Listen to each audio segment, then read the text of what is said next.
Good afternoon. We are here for the Natrona County Commissioners Work Session. It is Tuesday, December 3rd, 2024, 1:30 in the afternoon. Our first appointment is with Heather Duncan Malone, our county attorney, Jill Keister, our clerk of district court, and Mr. Craig Silva. Welcome.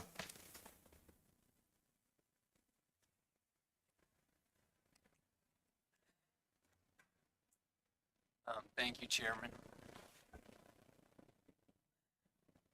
Vice Chair, Commissioners. My name is Craig Silva, and I appreciate you allowing me to come here and speak on behalf of the issues as it relates to the law library.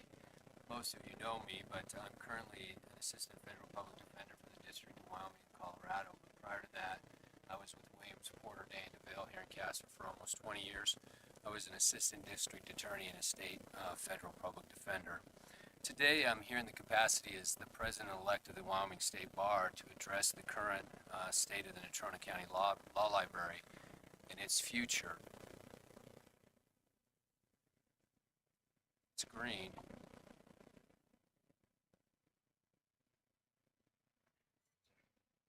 It's not seeming to cross. So.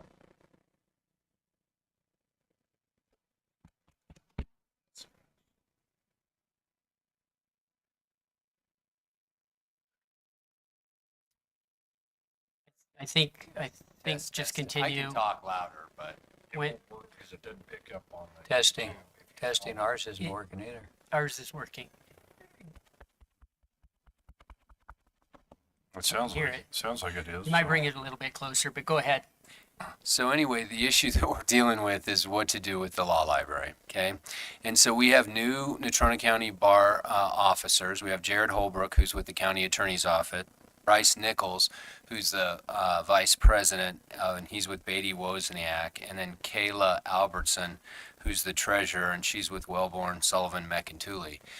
I'm kind of been delegated to bring this up because I have probably the most, Jill and I probably have the most historical knowledge as it relates to this particular issue. So prior to 2006, Natrona County had a fairly robust law library, which was frequently utilized by everybody, including me when I was a student at Casper College. As you can imagine, advances in technology, the construction of the new courthouse resulted in a significant reduction of the library's physical space and resources. It was originally, and would still be, funded through an additional filing fee for civil cases, but the library really has transformed itself into a little spacious room on the second floor at the courthouse, and it basically has some print materials, which are pretty much outdated, and Westlaw. And so what brought me here today is that we've transitioned in Natrona County and across the state to e-filing. And so we use File and Serve Express, and that went into effect, I believe, in October of 2024, mandatory in Natrona County. And so then we couldn't impose that filing fee that we would use to fund Westlaw and the written subscriptions. The prior bar leadership became aware of that. The Natrona County bar leadership became aware of that. Ms. Keister and I were aware of it right away, and we recognized the need that something needed to be done. So we rotated through new leadership for the Natrona County Bar, and then we started working on the project. Basically what happens is the Westlaw subscription costs about $1,500 a month. It renews annually at a 7% increase. And then the written subscription is $120 a month for the written materials. And that has a 7% yearly increase, and we're bound into that contract for a year. And we had to give them notice by December 1 of 2024 that we weren't going to renew those contracts, or they would have renewed, at least the written materials would have renewed. So we gave them that notice, and we canceled those contracts effective December 1st, 2024. So the talking points for you guys is I'm really kind of seeking your input on the future of the law library. I've circulated the statute, which is 5311, that talks about what county commissioners can do relative to the law library. I thought it was a mandatory that you had to maintain a law library, but it's actually not. When you read that, it just says you shall maintain one or have one. It's up to you, and whether and how it gets funded is basically up to you. And so I have some ideas. I mean, one choice is, and Jill will talk, Ms. Keister will talk about this a little bit, but one choice is to just do away with the law library altogether. The other is you guys take over funding of the law library, and you could figure that out however you wanted. An alternative solution is through the state bar, we have a resource that we use that allows lawyers to utilize it, that provides, similar to Westlaw, state and federal cases, all state and federal statutes and codes, and all state rules. So that's available, and we can make it available and actually put it on the computer up there. It doesn't include legal encyclopedias or things like AMJUR or ALRs, but I think we could do that at no cost to the county. I actually started working at putting that together, and but I can't just go out in the county and build a bridge and then you say, hey, Craig's out here building bridges. So I slowed that down just a smidge, but I think we could have that up and running by January on the computer, IT and the state bar at no cost to the county. So potential costs there then would be, there would be no more written materials coming in. There's a computer and a printer, and Ms. Keister will speak to those, but the printer, of course, needs toner, so there'll be a toner cost. And if that computer is ultimately replaced, there would be a computer replacement cost. Now, the programming that we have, this program that we have that we provide free to lawyers throughout the state, it isn't quite as good as Westlaw, but it provides all the essential things that anybody would need. So really, the next step for us is try to figure out what you guys want to do and then get pointed in that direction if we can meet on some sort of common ground in regard to that. But the ball is really kind of in your court at this point. And I think Jill has some comments. Chairman, Commissioners, thank you for this opportunity. I just would add that many courts around the state do not have, they no longer have a law library, a physical law library. And eventually everything will be to the World Wide Web. That's the goal for resources. And it is exactly what Craig said. There's just some outdated paper material and then the computer and printer. We've checked with the sheriff because in the old days, the big concern was with the sheriff's department. And so the reason I think that I thought it was mandatory, that statute, is because the sheriff's department had to maintain a library constitutionally for the inmates. They would utilize that library when the jail was across the street, and they'd bring people over, and they'd even bring people over when the jail was up where it is now. When I would be in there, they'd bring inmates in to use the library.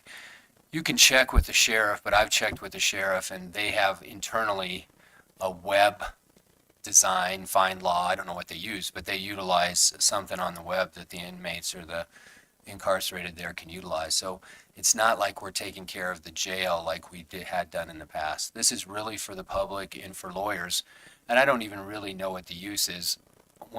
It was on the first floor of the courthouse, but when I've been up there, and I haven't been up there a lot, I really don't see people use it. We don't make them sign in. I did get on there, though, to see if the computer worked, and the Westlaw service did work, and the things did work. But the paper materials are pretty antiquated. The things we get from the paper subscription that we buy is just the inserts in the back, so. And with e-filing, nobody is paying the voluntary fee. Yeah, that's the It's problem. just gone to zero. I have two questions for some additional background, if you would, and then I know Commissioner Friel has a question, but one question is, what's the demand? I used it a lot in the early 2000s downstairs, but what do you see in terms of traffic over there? It's not a lot. And I also asked the circuit court clerk, and she does not think it's used a lot either. My second question is, I'm generally familiar with the service provided by the Wyoming State Bar, and I know that you have to log in with your bar number. I read the statute and it says we shall have the power to operate a law library, and it says for the citizens. And so my question is, if we go this route, the third option, Mr. Silva, I'm feeling like there could be some of the citizenry that isn't served. Is there any opportunity for the Wyoming State Bar to expand it, or just to give us a dummy bar number or something like that we could post, and on the wall in there? Well, I don't know the details of how that would work. It has to go with the contract. And so we're kind of between contracts, and as you know, I didn't identify the vendor. You know who the vendor is, but we're kind of between contracts on the vendor. And so both services would provide that service, and I talked to Sharon this morning about it, would provide that services for the for that location, but I don't know if we could make it open to the general public so that the whole citizenry could use it. I doubt that we could. I think we'd be limited to utilizing it just there at that location. It'd be password protected, and you just like when you go there now, you just click on Westlawn. You don't have to enter any passwords. The little stars are there, and it just comes on for you once you click on the website. That's one of the reasons why I'm here is I'm not sure that attorneys utilize that hardly at all. If the general public does, I don't know how we monitor and figure out how many people are actually using it. To me, it doesn't seem like a lot of people are using it. And so, I mean, maybe it's time for us not to have a law library. But back when we had the courthouse and we were having discussions about the courthouse, it was a real meaningful discussion. I talked somewhere about the law library and its importance and how we should maintain it. And basically we ended up with that little law library, but maybe it's time that we don't have one. I don't know the right answer, and I don't want the citizens of Natrona County to be left out of that. And so I think that's why we're having this dialogue. Thank you, Commissioner Friel. Well, and that's exactly what my question was going to be. If we did away with Westlaw altogether, you did away with the law library, would citizens have access to that? And if they don't, then essentially you don't have a place for people to go that need to research law. That'd be my only concern. And I think I can address that. So if we did away with the law library here, they wouldn't have access to the state bar stuff. That's a membership benefit. And so as a member of the state bar, you get to utilize that membership, and it wouldn't be open to the citizens. However, you can almost get anything. I have to give a presentation tomorrow on Garrity advisements. You literally can get on YouTube and watch every type of video you'd ever want on Garrity advisements and know more than I'm ever going to know during that presentation. So the web has replaced a lot of those things. So like if you get on the Wyoming Supreme Court website, it has a lot of different resources available for the statutes and the rules and even case law, Wyoming Supreme Court case law. So you don't have it all collected in one place, but on the web you sure can find a lot of things. I'm not saying we make the web available, but people generally have the web available, if not themselves, but through the Natrona County Library. So I would add, I think the written material, the last update was 2013 in there, so it's old. Commissioner North. Well, it sounds like the option for the state bars wouldn't really be beneficial to the general public at all.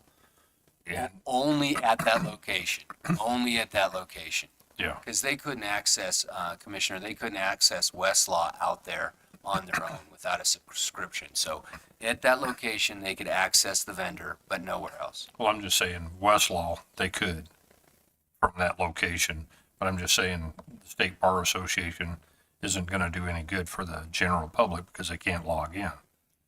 Well, the way it would work, my understanding is at that terminal, at the law library, in the facility, they could log in right there. They wouldn't need a password. They just hit the whatever it's called. We'll just call it Stare Decisis. We'll just call it that.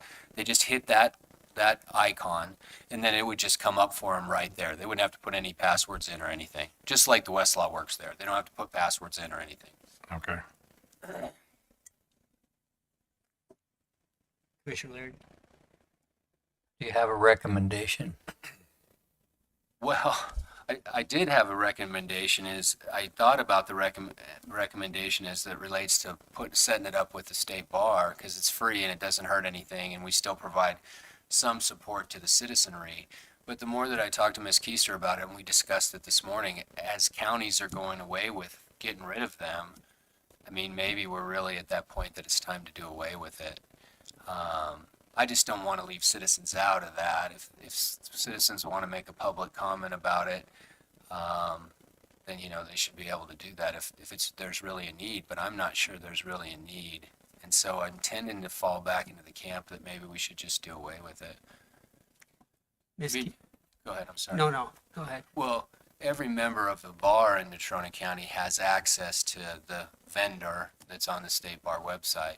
If you've been on there, Chairman, you know it's not as smooth, it's glitchy a little bit compared to Westlaw. But I took a CLE on it before I came here so that I could be more familiar with it. And I think the more you use it, the easier it would become. But, you know, I'm akin to Westlaw and Lexus, and so I can find stuff really quick there. It was a little cumbersome to use the vendor. So. Ms. Keister, do we have, or are you aware of other needs for that particular room if we did do away with the law library? Prior to that, it had been a witness room and just kind of had chairs and a table. The different litigants would put people in there as the trial went on. I don't know how it got from the first floor up to the second floor. Maybe Ms. Keister knows how that happened, but It was the Court Navigator program, oh, which is another resource that's really being utilized. So. you guys know what that is, the Court Navigator. Any other questions, gentlemen? My reaction, my own personal reaction, is that I don't think it's utilized very much by anybody. If we were to, I think it's wise to have shut off the $1,600 and whatever dollars of Westlaw. I think that's really good. We can't afford that, or at least there's not sufficient demand to afford that. So my feeling is that we could shut it down, and if there's a groundswell of support that it be opened back up, it's turning on the light and trying to figure out what options there might be, whether it's through the Wyoming State Bar's service or something else. I think it's just going to fade away, tell you the truth. But I agree. If not, then we could just easily start it back up. All we have to do is be connected to the internet. Any concerns or other thoughts, Commissioner Friel? So was there a cost for the state if you left it open and just went with your option? If you're not a member of the bar. If you're not a member of the bar, it would be completely free. So this is what would cost, though. There's currently a terminal up there, and so if we ever had to replace it, there'd be a cost for that. You could probably recycle one through. You know, it doesn't have to be a brand new one. There would be a cost for that. There's a printer that always needs toner or seems to need toner on a schedule, and so there'd be a cost for that. So those two costs are pretty minor, but the program itself, the subscription, my understanding right now is that we could make that available to the county at no cost. And so therefore the general public. So The I general would go with public, my yeah. bar license. Yeah, not on your license. It would have its. I go in and whether I have to enter a number or just push a button, I can go and these other people in the room could go in. And we could Most of them do have a bar trial run on licenses. that for a year. Go I ahead. would just add, I think another consideration to that would be who's going to be the one to keep the computer going and know how this program, and if it doesn't come on, all of those things. Yeah, so there's petty bickering going on between Ms. Keiser and myself because I want her to do all of those things, and she wants somebody. What about circuit court? They're not here. I want to pass the governmental buck to somebody besides the Natrona County Bar. My fear is that with the Natrona County Bar is we fade in and fade out. Now, we're real strong right now in leadership because I will be part of this for the next 3 years until after I'm done being bar president. But after that, I'm passing it on and moving on. And so we may not be be leadership strong. It fades in and out, so. The only suggestion I would make is to try it for a year, and if there's some way to track how many people go in there, if you get 0 going in and out of there, then a year from now or even 6 months from now, then shut it down, as opposed to just shutting it right now. Set that up. I'll bet you the providers can tell us how many times somebody logs on there. So I'm pretty sure they can do that. So, and I'm not against that. We put out a bar newsletter and there's for Natrona County and there's one about to go out. And so I'll put in there that we had this meeting, those two options were made available, and then you guys can get to Heather however you want to proceed, and we'll pick it up from there, so. Heather, did you have anything to add? Oh, I guess just a question about the practical question about who should kind of be monitoring it. Do you guys have any ideas? Would you like our office to try to do that, or someone else, or do you have any thoughts on that? If you do the trial timeframe. Well, first, commissioners, I think that we need to try to come to some sort of consensus on whether we want to turn the lights off or whether we want to go this temporary trial basis route of using the Wyoming State Bar's vendor. I have a question. Does it make a difference, Craig? 'Cause I investigated AI with Westlaw, and I was kind of impressed by it all. But I don't see people using this anymore. Yeah, Not like I used it. so AI is amazing, and so I've used AI a lot, and I just did a mock oral argument with the Wyoming Supreme Court and did the whole thing in Right. AI, and it was great. I mean, it was amazing, and I do almost everything utilizing AI now. Now, one of the problems with AI is it doesn't track cases very well. So if it finds a case for you, it's going to be wrong, okay? It's going to find you the most magical case on the planet and Right. say that that's the law. And so you have to, if you're a practitioner, you have to be cognizant of that and go and find the law. But that law actually exists somewhere. They just get the case wrong. And so you'll have to be diligent about doing that. But I think, Westlaw now has AI, and we don't have it where. That's what I looked at. Oh. Their cases are right on the money. Westlaw AI is something else, and I don't have it at my current job, but I'm sure my former employers have it now because you've got to have that because it's amazing. It'll write everything for you. All right, we are out of time.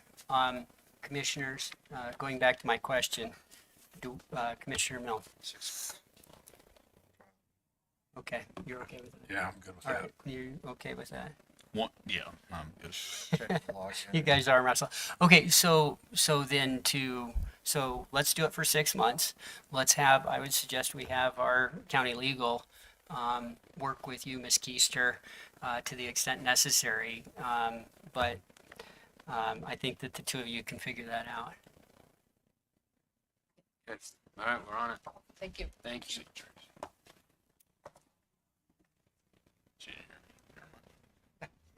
All right, thank you very much. Our next appointment is with Lita Wyman, from our county attorney's office, and this is regarding the draft of a resolution establishing fees for public records. Howdy. Good afternoon, gentlemen. In July, we had presented a rough draft of a resolution to establish the uniform costs and charges for basically the Public Records Act. And it needed some work, and I went through and I added Ms. Good's concerns regarding if an elected official has his or her own statutory authority to charge fees. And I reorganized some of the categories.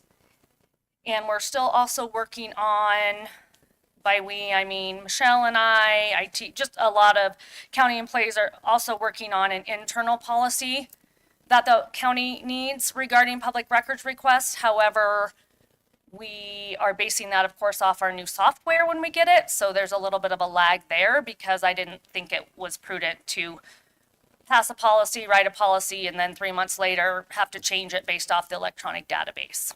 But in any event, this is a draft of establishing the uniform costs and fees for inspecting, copying, and producing public records. And you can, let's see, 1, 2, 3, 4. I believe the fourth paragraph is where I state that an elected official's office may rely on other authority. And I did send an email out after I spoke with the chair to the elected officials to find out who has their own policy and just wondering where the authority comes from. So we know that the coroner's office has his own policy for the custodian or for the records he's custodian of. We know Ms. Good does, and the sheriff. I did not hear from anyone else, so I'm not really sure how those other offices charge or if how they do that. So with this one, if you look, it's divided under electronic records and non-electronic instead of the opposite way around. And for the inspection of and you all are, you all can do what you want. You know, you can change a number, of course, set the fee. But I had, looking at some case law and looking at other policies, the inspection of an electronic public record, there's no fee. That's what's proposed. And then when we move on to actually the producing and copying of an electronic public record, the statute does say that the applicant shall pay the reasonable cost of producing and copying. It doesn't talk about the inspection. And in reading the case law and looking at other counties, including the state of Wyoming's public records policy, reasonable would be zero cost for something, if that's what you all choose. For example, I put it in here, if it takes the custodian more than 30 minutes to produce, then every 30 minutes thereafter would be a fee of $10 per 30 minutes. So I think we're okay with the shall language. It's just a matter if you all, what you want to charge, don't want to charge. We cannot charge if we don't have a policy. So I believe, I would recommend definitely a policy gets in place. And if you follow, then with non-electronic public records, no charge to inspect. And then it goes through, and essentially I made it the same time limit and the same cost. With the paper copies, I have in here, there's no charge for the first 10 paper copies. That doesn't have to be 10. My thoughts behind that would be, if we charge for 1 or 2 copies, I don't know that, you know,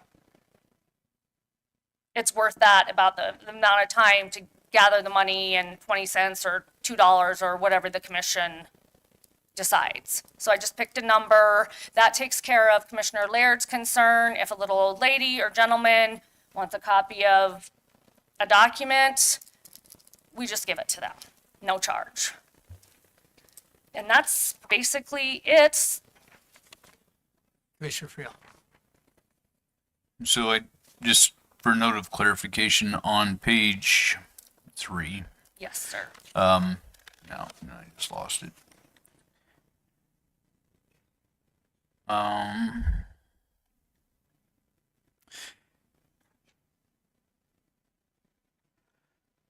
guess it'd be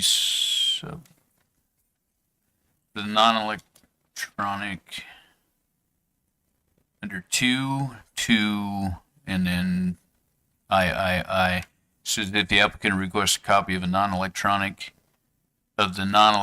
public records be placed on a thumb drive, DVD, or other electronic device. Will be a charge of $5. Should that have in there? Are they providing the thumb drive, or is that something that is being provided by us? And if it's by us, is $5 enough to cover that? Some of the bigger requests I've had, the applicant has provided the device. I know, I'm not sure, Michelle, what do you provide them? They provide them? I don't know. With thumb drive, we've always had IT. Oh, okay. We've always had special requests through IT. And then anything that I can email and put on it. And is it our disk or does the applicant? Okay. Oh, Well- and Tracy's office charges $10 for the DVD, right? Right. Well, and that's another thing that we're working on for the internal policy is who's actually the custodian. For example, is it Ms. Good's office or is it the BOCC? So there's a lot of things that go into that other internal policy that we've been working on, trying to address some of those. Commissioner Friel, did you have a follow-up? I have. Well, just my thought behind it was thumb drive, having IT do it. Obviously, we don't want people from the outside bringing their own thumb drive in and putting it in our system. So I assumed that it would be a thumb drive that we would provide. So my own biggest question is whether or not that is enough to charge to give them a thumb drive and the the material they're looking for, just so we're not going in the hole giving information. I would have to ask IT. I don't know anything about thumb drives or how much they cost. Well, you can buy a 50 pack or a 100 pack of DVD,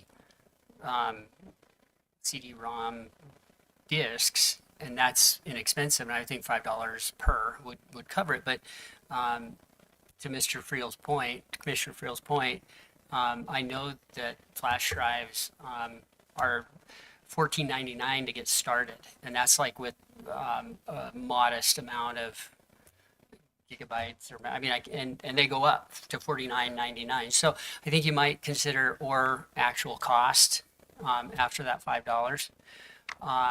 That gives us, I think, flexibility without coming up with an arbitrary number in the future. But I wanted to go back to another thought, and that is, I guess I have two other thoughts. One, with regard to non-electronic records, there being no charge for inspection of those. My concern is that for, there still has to be an employee of this county go pull the records and then go refile the records.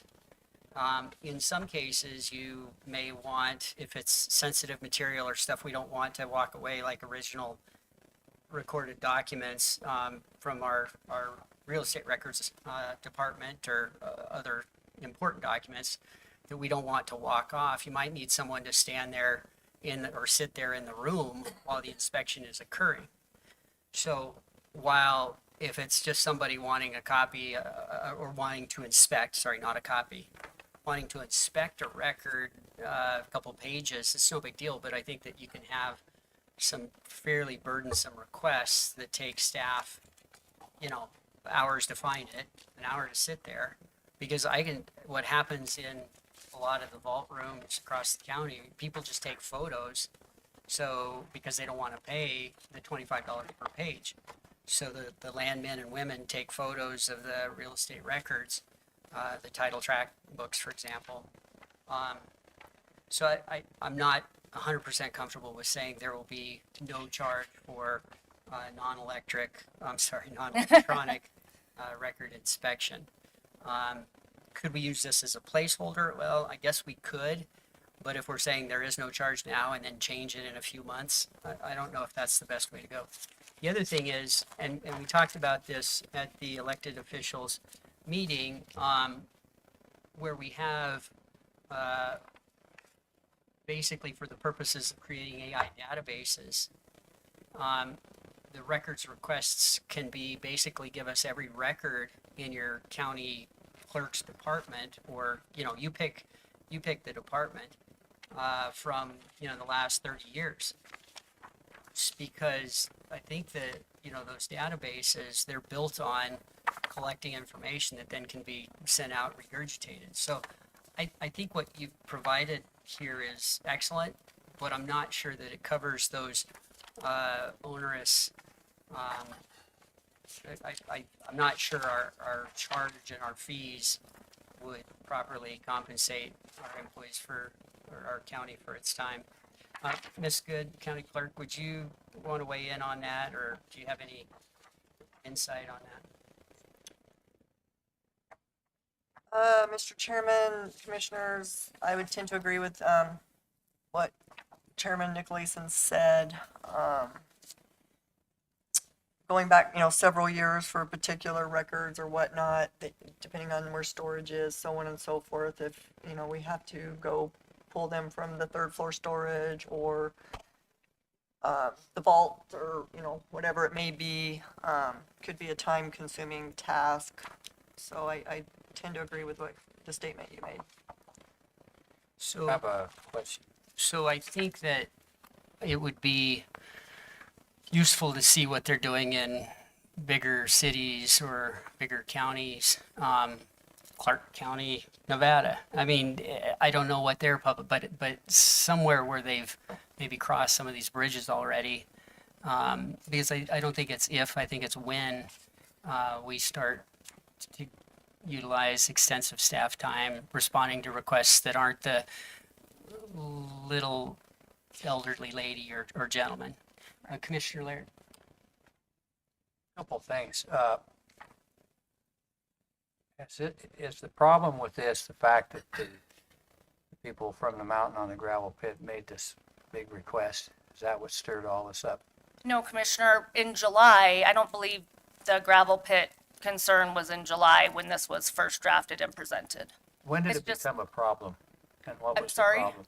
When did this become a problem and where we need to make a resolution? Because there's part of it that bothers me, and that is some of these Wyoming statutes that apply say the public has a right to inspect the records of the courthouse. It doesn't say they're to be charged for it.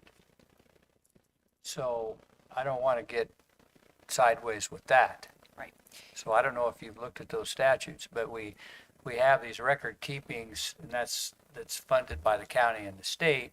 So somebody comes in and they want to find some record, and they have to go across the street or wherever Tracy has these things, and then now all of a sudden they're going to get a bill because somebody had to go get it. I'm not sure that's something we should be doing. I think if somebody comes in and wants things copied, I think it is the direction a lot of governments are following is at some point you're charged for it. I think there should be a specific clause in this resolution that says if the people just don't have the money and they need the records and they just can't afford it, I think they're entitled to get the records. To answer your question, sir, regarding what brought this to light, when I started here a year ago, Ms. Duncan Malone had a list, of course, of projects or things that needed followed up on. And so that's, I don't know why she had that list or where she received that list, but that's why I, in July or prior to July, started drafting this. But has it been a real problem? I've never heard of it being a real problem in all the years I've used the courthouse. I'll jump in there. I think that we heard at the last elected officials meeting last week that departments in this county have received pretty onerous requests, some of which look and smell like they're AI driven.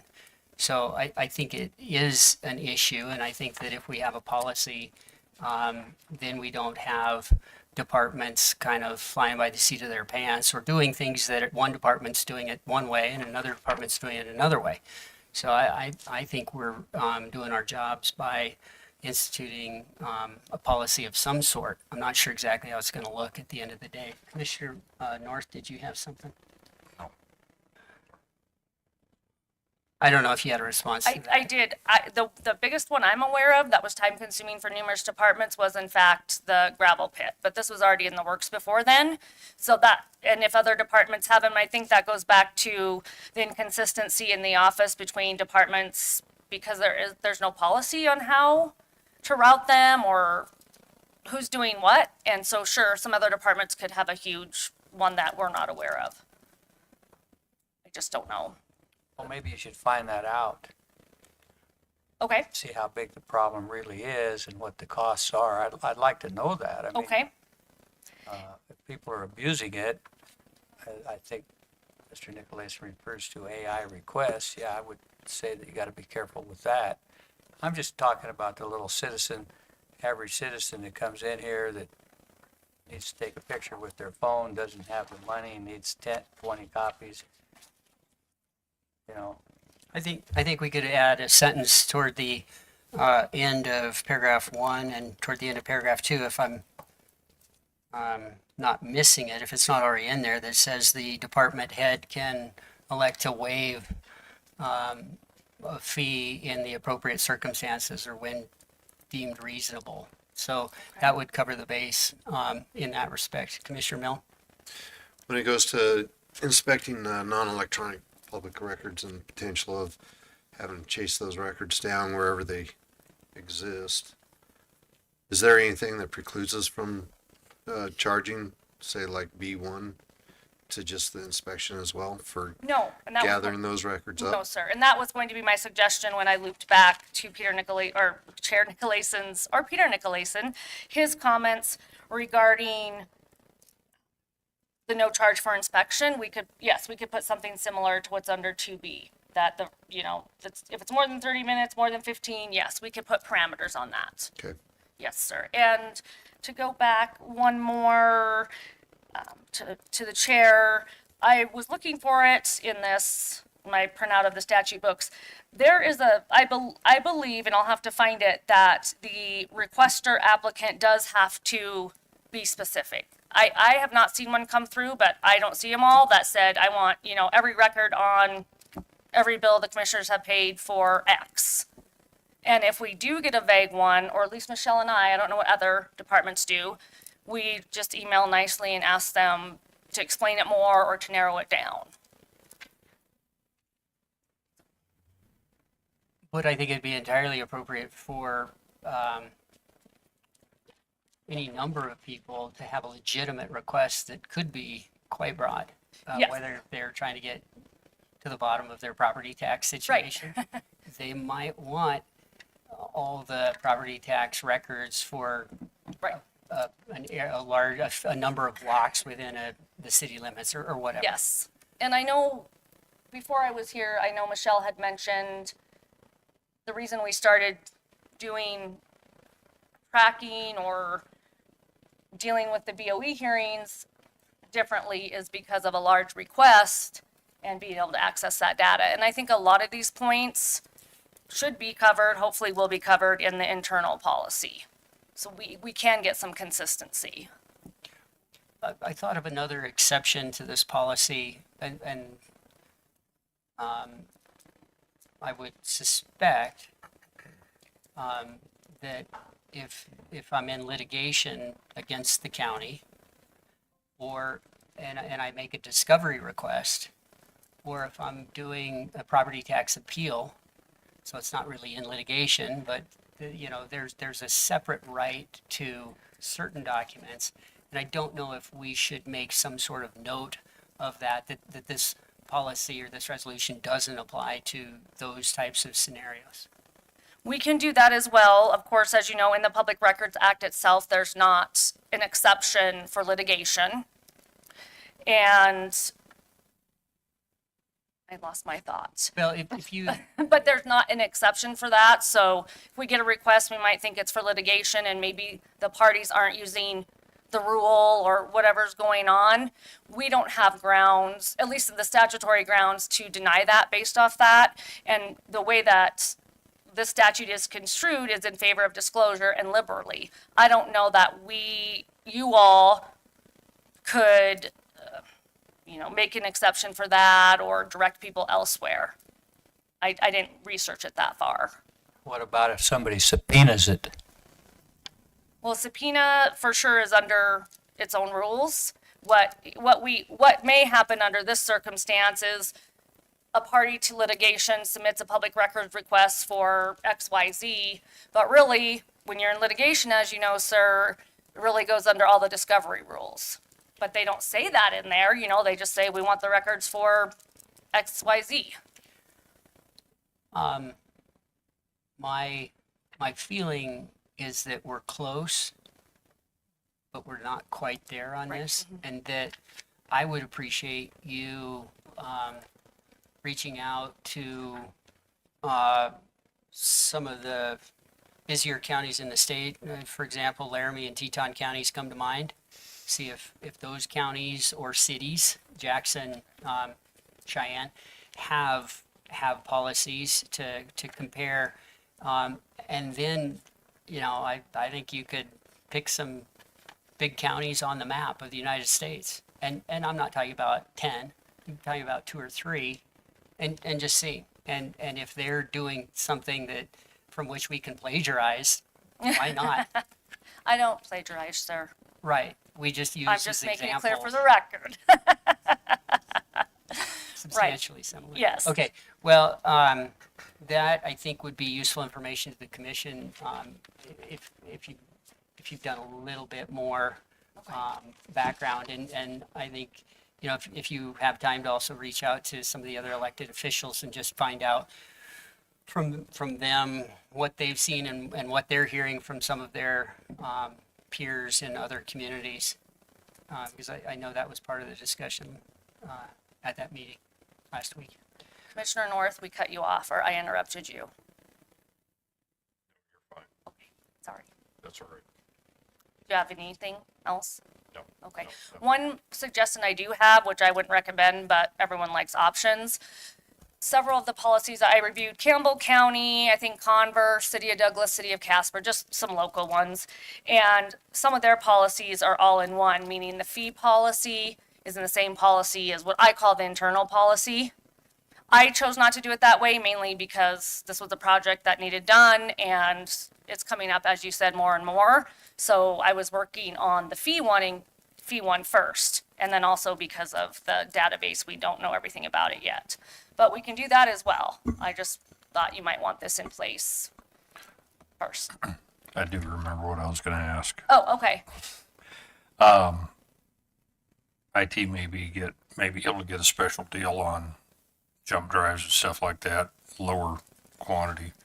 Because I know I've been to plenty of shows and things like that where they hand them out like they're candy. I know. And so there may be something that they could do, that they can buy a whole bunch of them at one time that are relatively low volume, that are cheap, that they can go through and take care of that. And then that may be cheaper for us. Right.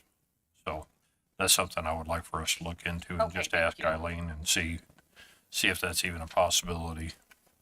I know in the bigger request we had, IT did offer to provide, was it an external, an external hard drive type device, and I asked the applicant instead, because I know those have to be expensive, and the applicant provided it. Yeah, and those aren't even that bad anymore. Oh, 'Cause see, I don't know. you can get an external hard drive that's Oh, okay. 1 or 2 terabytes for under $50 Oh, now. So okay. it's not nearly as bad as what it once was. So I'm just, if that's something that a flash drive will work, and if it's not, then IT can check out their external and make sure that there's nothing on it that we have to worry about. So Yes. Mr. Chairman, my question is, how many FOIA requests have you guys had since you've been in office? Approximately. We'll let Ms. Good answer first. Just in the last, Mr. Chairman, Commissioners, just in the last 4 months, probably 15, Prior to that, not many. so it's kind of a new fad, or it's just this because it's a certain case or two? Probably a little bit of both, to be honest. I just wondered if it's a situation that really is a problem for us. And Commissioner Laird, part of the database we're working on or learning, implementing would be being able to track that. Because when Michelle and I work together, honestly, we just can't keep track. I mean, I can remember some of the big ones, right? And such, but just all the, the building department, I know they get, I would say that I see, 3 a week, Michelle? They get a ton. So right now, we don't have a good way to track those. And maybe the coroner would, right? Because not as many documents dealing with maybe. Commissioner Mill? So going back to the DVD drive or other type of drive, Right. would it not be unreasonable if the applicant requests a copy of the electronic public record to be placed on whatever this would be that device would be provided to by the applicant? Yes, if he or she would provide. I mean, Oh, it don't has know. to, Sorry, well, because I misspoke. you give me a DVD and all it is good for me at this point, because I have no device that uses Oh, okay. DVDs, is something for me to kick out for the shotgun. But, Chairman, Commissioners, mainly the reason we ended up going with the disc was because at the time, that's what the courtrooms were using. So that probably could be updated, but we potentially, the decision for them to bring this stuff in really needs to go through IT because. well, that's what I'm we saying is they could bought provide for it 24 hours. new in package, give it to IT, and then IT could And give there- it to you. But in our paperwork, we gotta put in there that it's gotta be, we have to have it well in advance. Because with our security, when we plug that stuff into the computer, it's not gonna read it for one. And two, it can take up to 24 hours for, say, Tracy comes in, requests information. I give it to them or IT does it, and then they come in right away, and then they pick it up, then they're gonna call me and say, this isn't working. And it's gonna be because our security system, so if we do the USB, we will need, and they provide it, we will have to put something in there. It's gotta be like 48 hours prior Yeah. to Yeah, deadline request or whatever. But how long is the deadlines usually from when you receive the request to when you have to provide it? 30 days, most of it, So but we that- have 7 days that we have to respond that we Right, received that's it. kind of what I'm getting at, is 30 days is more than adequate to get the device that they're providing to IT and then through the system. I think we have to be cautious about, I think the stakes are high enough that we have to be cautious about taking in anybody's media, even if it does appear to be new inbox unopened. I think that we might be well advised, and consulting with our IT department is prudent on this as well. And we don't even have to think about running a virus check or whatever IT does if we know it comes from our filing, our cabinet, our stock, our inventory. Maybe we could do a set schedule for, this is for, you know, not just a $5 charge for DVD, thumb drive, whatever, but this is a schedule, this is how much for a DVD, this is how much for a thumb drive, this is how Yeah, but much that's for whatever. Commissioner Milne, that'll change over time, and that's why I thought if we just put comma or actual cost, then if it's $4 or if it's $40, we don't have to go through the brain damage of, Revising this? Right. Well, in one portion, you know, it says if you want a big map or something, it's actual cost. I can't think of or a quarter. mailing, maps, Yeah. outside vendors and such. I don't think Nancy Moody wants to work for free. So when she makes those big maps, a lot goes into it. Right. Okay.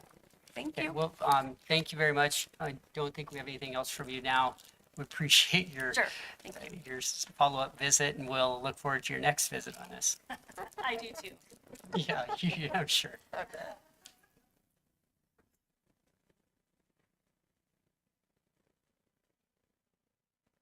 Our next appointment is at 2:30 with Mike Hagler, Road and Bridge Superintendent, for an update. You're here. Are you ready to go? Great.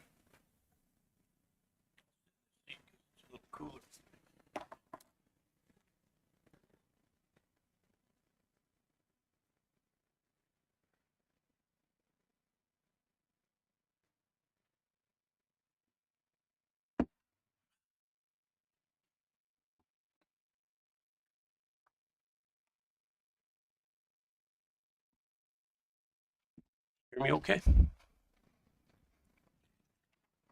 All right. This is an update on what Road and Bridge has been up to. The Herbst gravel pit, they finished last week with that project. We did roughly 17 miles of road out there, tore up 5 miles of blacktop, and put gravel back down on gas hills, and then the rest of it went on Poison Spider. Cost of that, $1,716,236, and I don't have a final on that yet till we fly the pit and see what the quantities really are. Yeah, any questions on that one? Okay. Buffalo Creek Pit, Ingberg Miller's still working on that. We've decided we're going to try to build this 30-acre pond as we export the gravel out, and we have 12 drill holes out there right now. We're anticipating that we're going to put more in to get a better picture of the terrain underneath the ground and where that gravel vein's really going, if there's enough to validate and justify moving ahead with this project, short of starting the thing and not being able to get the gravel out of it. It wouldn't be productive. So right now, that's where we're at with that project. Squaw Creek Road, Legal's provided me with a description form. And I'm going to send out certified letters to all those property owners affected to acquire right-of-way that we need in order to move that project ahead. And so as soon as I have all that back, and I'm hopeful that everybody will sign off on it, we'll be able to bid that out going into the spring of the year and start that project. Mike, Yes. approximately how many property owners are there out there that we're gonna need easements right away from? You know, I want to say, I think it's about 13 or 15, yeah. I think that's about it.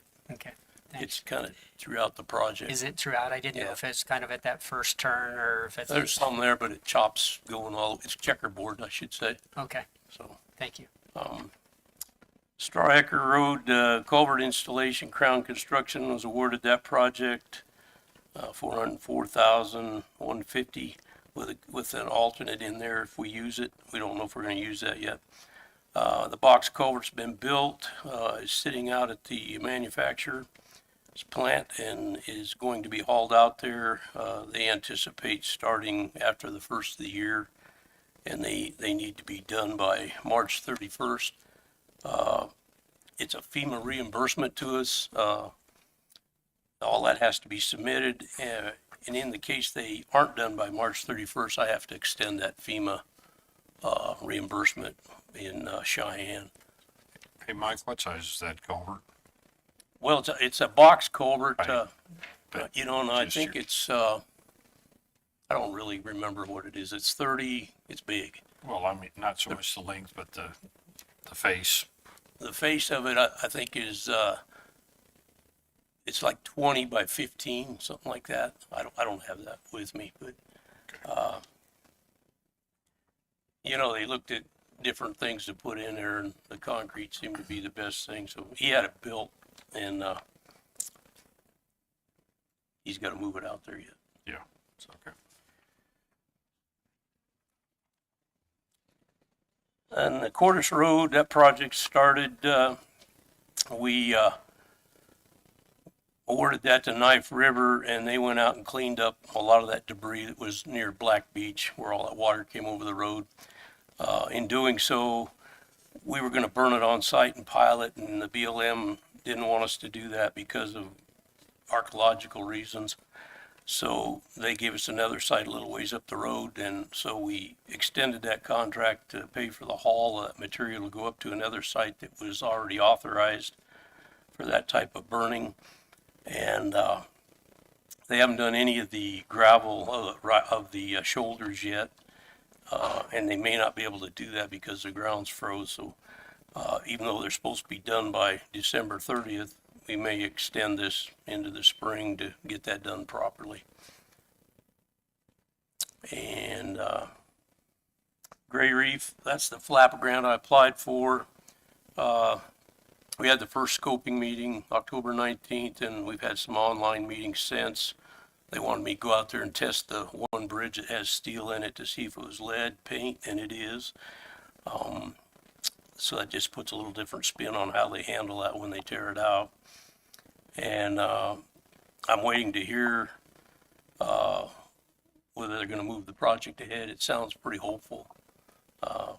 Seems like they're having me do a lot if they aren't going to do anything with it. So it's about 2 years out though, if they go ahead with it. So that's kind of where one's at. We're going to continue to patch that road until this happens. So it looks like a Dalmatian dog out there right now. The new shop, a voting machine building. I've got an engineer looking at the design on that and trying to get a cost. And then we're just grading roads. I've listed the specific roads that we're working on. We put in about 3,000 foot of snow fence out on 8 Mile and Poison Spider. Mr. Bentley allowed us to put it in his field, so that was great. And he participated in some of that cost, so that should help us if we get a bad winter. And then I'll be attending the 64th Annual Wyoming Rural Fire Meeting here in town this week. Starts tomorrow night, goes through Friday. And I'll answer any questions if you've got them on anything else. Mike, going back to number 7, new shop voting machine building, so you get the drawings, and then you'll try and get some construction estimates, or what? Right, that's walk what me I'm through shooting the for. timing on that. Yeah, that's what I'm shooting for, is find out what the actual cost of that building may be. And I don't really intend on using that money right now that it's allocated. It's got a lot of strings attached to it to do this engineering study. I'll pay for that another way, so you don't have to jump through all those hoops. And then when it bids, you gotta go through a lot of hoops to use that money. Are those the tribal assistance funds? Yeah. Okay. So, But likely have this be part of your budget for next fiscal year? well, there's, I think there's 800,000 in there right now, so we'll see what it's gonna take. Okay, thanks. Okay. Other questions for Mike? Surely there's something. I think you mentioned this morning at the department heads meeting that you're down a blade operator, or maybe Oh, I'm going two. to be. I got one gentleman's gonna go in for some surgery. However, I hired 2 YDOT folks that have been working for YDOT in Colorado and Wyoming. And if they pass all their background tests and whatever, they'll be coming on board shortly. Good. Okay. I don't see any other questions. Thank you very All right, much. thank you. Yeah.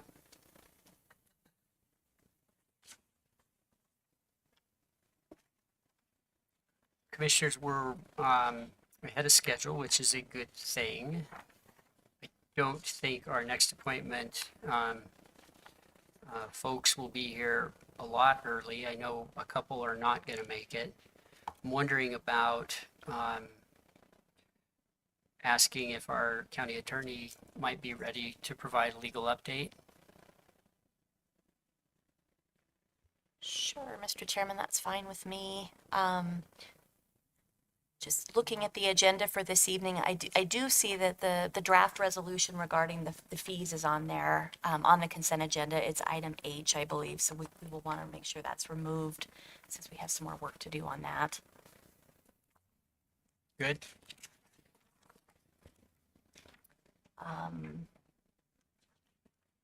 Were there any questions about, I know we need to discuss the opioid MOU, but the grant award agreement, there was a memo on there. I tried to explain kind of the circumstances there. This is funds from YDOT for the MRG reimbursement from the state. That this was approved, I think, in 2023. For a time period from July 1st of 2023 through July 30th of 2024, but for some reason, there was never this agreement was never executed by the county.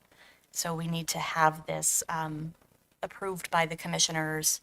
So because if we don't, it's holding up a reimbursement that I know Clerk Good can also comment on. She's the one that brought it to my attention. Are there any questions on that item? Madam Clerk, can you refresh your recollection on that?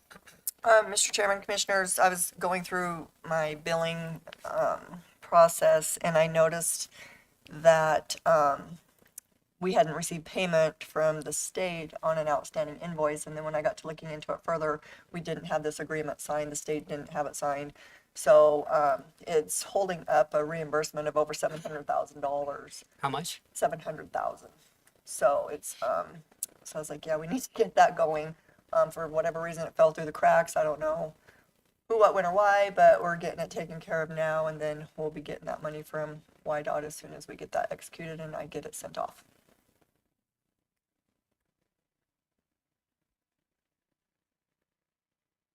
How much in funding have we received approximately to date? Mr. Chairman, I don't have those numbers available. I could try to look quickly. Mr. Chairman, I got a quick question for Heather. So with what we just discussed on the uniform cost for public records, we need to take that off the agenda tonight too. Yes, yep, that's item H, and that will Okay, need to I be just removed. looking through here, just want to make sure we get that covered too.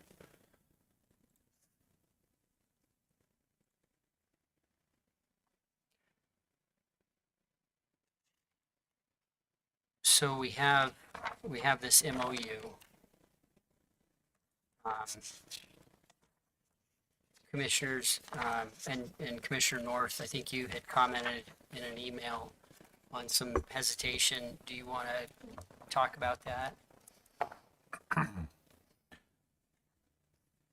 Since we're responsible for that, I just think that the commission, the full commission needs to be the one that makes the decision on how we spend that money and not, it's not that I have anything against the working with the city or anything, but I just think that that's something that there's enough money in there that we can look at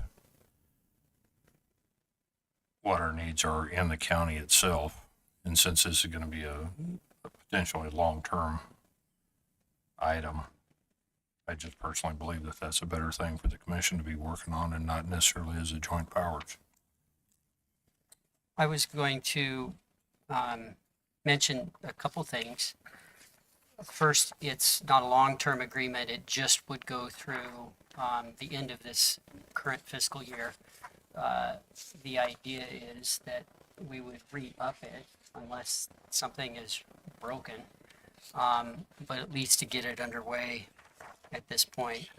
I didn't mean the agreement, the MOU. I was talking about the funding. Okay. That's what I was talking about, as far as that coming in continually. So Sure. And that's what I was talking about. Right, but with regard to the memorandum of understanding between the city and the county, paragraph 1, E on page 2 says that the term is December 1st through June 30th of 2025, or until all settlement funds are expended, whichever comes first. And in addition, we can terminate it, either party can terminate it within or upon giving 30 days written notice. I think that I was working with our county legal department and Heather on this, and we tried to build in as much control as we could, but still receive the benefit of trying to put our monies together and hopefully have more momentum. It's really not. I mean, we represent every citizen in the county, which includes every citizen in the city of Casper. And so really, what we're doing here is on behalf, or will be almost assuredly on behalf of the city of Casper citizens as well. So I think that there's really not a lot that wouldn't overlap in terms of how these opioid funds could be used. I think that my other feeling is that we do retain control in this MOU, and it's just simply a recommendation of the committee to our board. We can always say no thank you. So it is absolutely the case that that the 5 commissioners will be able to review recommendations made. I also would suggest that I would have a concern that we don't have the capacity, bandwidth, expertise to really dive deep into, as a group of 5, into the different first of all, the request for proposals, and then evaluating them, and then making recommendations and doing some of that legwork. And I'd hate to put that burden on some of our departments, whether it's our legal department or Michelle or whomever. So I really think this is a good idea for us to work jointly with the city and county. Mr. Chairman, I appreciate your candor on that. I'm just looking at it from a different point of view. So I still think that this is something that that I believe that the county needs to look at this independently. But that, like I said, that's my personal feeling, and I know I have had a few other commissioners comment on that and with similar feelings. So I'm sure they can speak for themselves here. Commissioner Friel, did you have something? Well, So with the opioid money itself, I look back to when I was with the city. I think the whole idea all along has been to pool the money together. You have a lot more money that can go a lot further under one umbrella to get things done. And so I agree with your statements that you made, Mr. Chair, that I think, personally, I think it's better under one umbrella, and I really don't think that at the county level, we would have the bandwidth for anybody within the county to get something up and rolling, not taking anything away from our employees, but I think if you have a collective group working on it, we're gonna get a lot more done.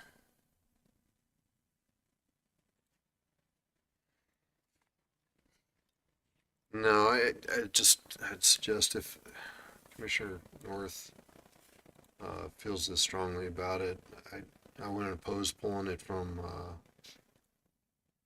the consent agenda, and we can have a discussion in an open meeting.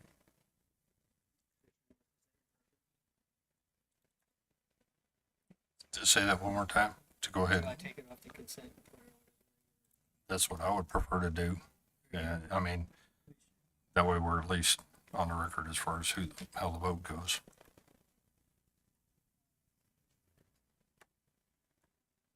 No, I do agree that it shouldn't be on the consent agenda and put off there. We'll have our discussion. What are your feelings?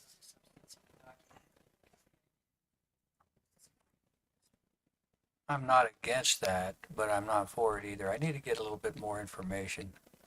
I was on the city council when we were approached by certain lawyers to actually represent the city and file the suit, and then got a part of an award.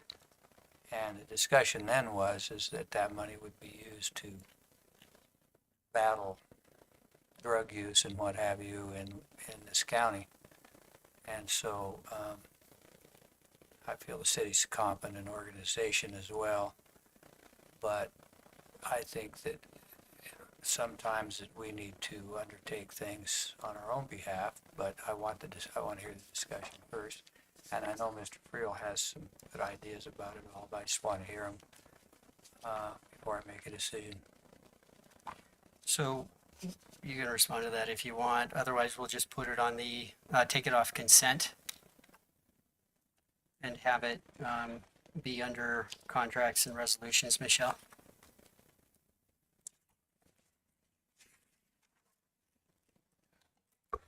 Mr. Chairman, Commissioners, just a little more information that we recently got.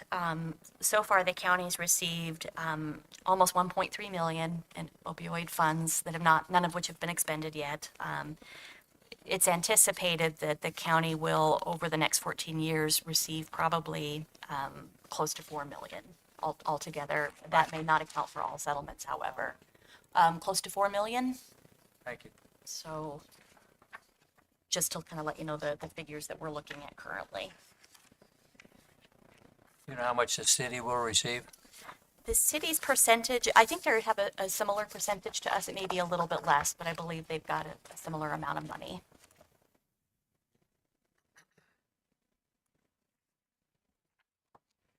Any, I guess, is the city aware that we have that that we're going to apply that $700,000 to the, well, no, that's a different set of funds, right? So we're not utilizing funds, we're waiting to get reimbursed.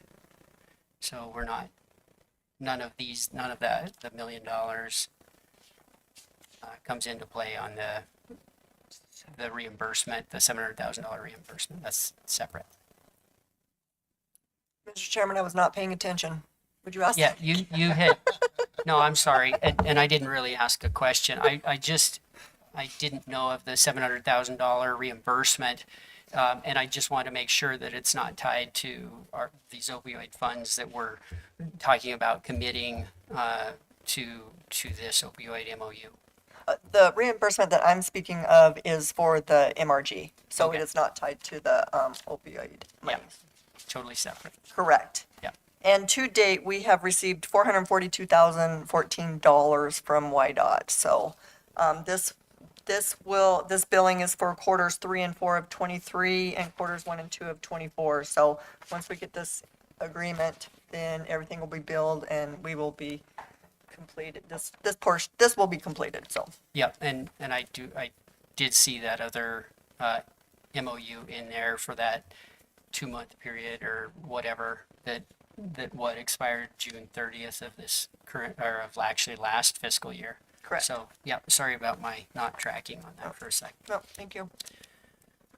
Okay. Any other legal updates, Heather?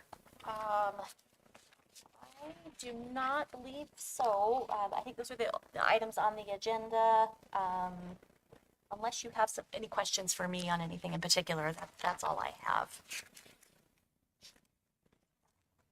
Commissioners, are there any other questions for Heather on either agenda items or other non-executive session items? I'm just, is there any concern that they don't want to pay the 700,000? No, absolutely not. Once the agreement is signed, then they will be cutting a check. You're welcome.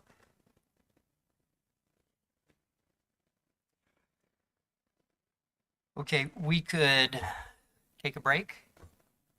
I'm seeing at least one person nod, so we'll take a 5-10 minute break.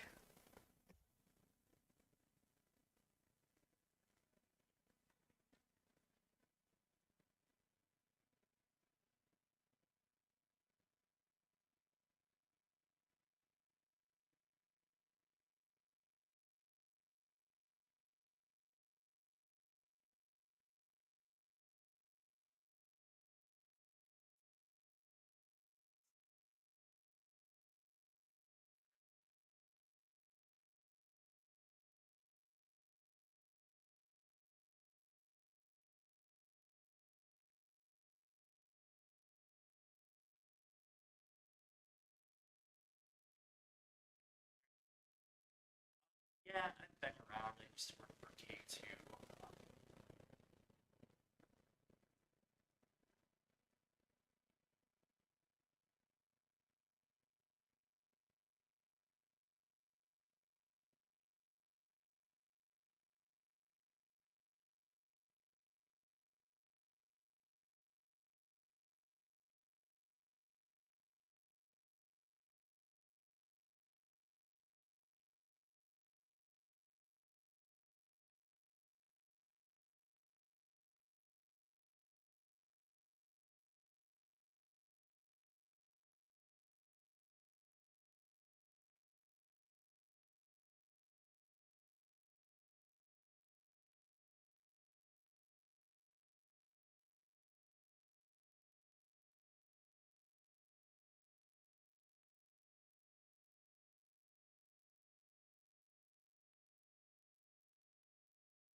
is with some of our elected officials, and we're pleased to have our clerk of district court and our county clerk with us. We're kind of short on other elected officials, but in any event, what updates do you have for us? Mr. Chairman, Commissioners, I don't have much. I was just going to go over a few stats regarding the election as we're trying to wind that down. There were 34,206 ballots cast in the general election. That's 1,100 less than the 2020 presidential. So we didn't hit a record there. That included a total of 8,925 voters that came through the office and 4,404 mail ballots. We had 7,071 new registrants and or changes that we had to process through my office. We also had over 200 election judges with 25 polling locations. The county departments, I think that we've talked about before, that were involved in this election process and are an integral part of the election process was the IT department, county maintenance, road and bridge, fair. That's a total of about over 20 employees just in those departments alone that help with the election process. Just a minute. Also, during the recount, so we had to recount 34,206 ballots. It was a countywide recount. It took about 18 employees, including clerk of district court staff and HR staff. They were so kind as to donate their time to the effort. It took us about 8 hours to do that. December 5th is our deadline to get all of our registrations entered into the statewide voter registration system, which we have met that deadline. We're done with that. And then we have until January 1st to close the election, and we're on target to hit that mark easy, so I'm not worried about that. Tomorrow is we will be doing our post-election audit, which is required by statute 2211-109. We'll be getting that done. So all in all, we're wrapping up the election process, getting that put to bed. It was successful as far as I'm concerned. So I want to send a thank you to all my fellow electeds, department heads, everyone that made it happen. I cannot do it without the help of everyone, and I so greatly appreciate them.